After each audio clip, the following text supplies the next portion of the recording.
well, earlier in the show, we were talking, of course, about tips about matchmaking, but can you imagine taking on millionaire clients and trying to find love for them? Yeah, it's a niche market, and Natacha Noel with Millionaire Search International has cornered it, finding love for the 1%. She joins us live now to talk not just about the elite, but lessons that, you know, any singles can learn. And what a perfect day for this conversation, Valentine's Day. Natacha, thanks for being with us. Now, one would imagine that anyone single and wealthy would garner a lot of interest for dating. So why do the 1% come to you? I know you started out as an event coordinator for Big Pharma before launching into your own kind of business as a relationship consultant.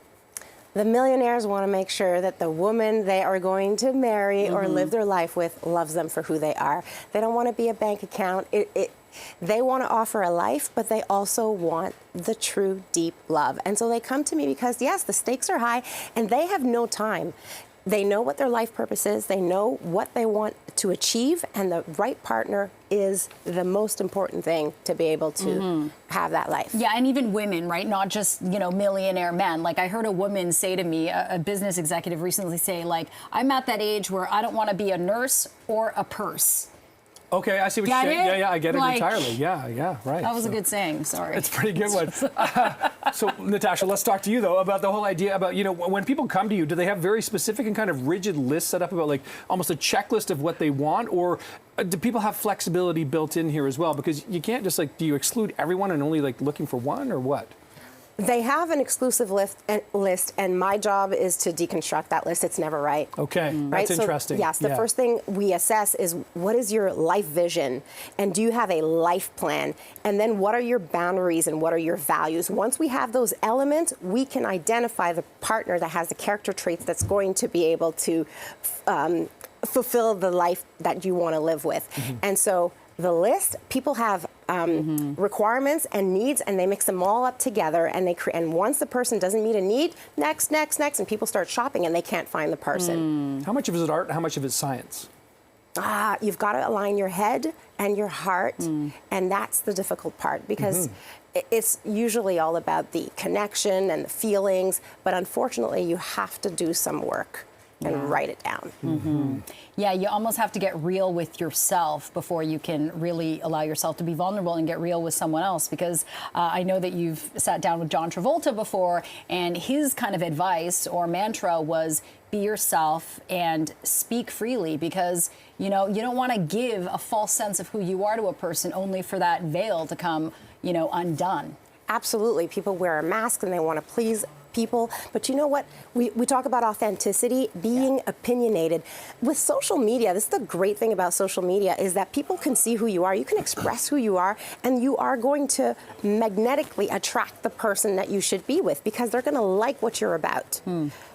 Natacha, is Valentine's Day a good day to look for love? It's always a good day to look for love. Okay. Always, always, always. Just be ready for it. There's that pressure, I think, on a day like today for some, if you're single. No? For the single ones, it's just a reminder that they don't have a special person to share dinner with this evening.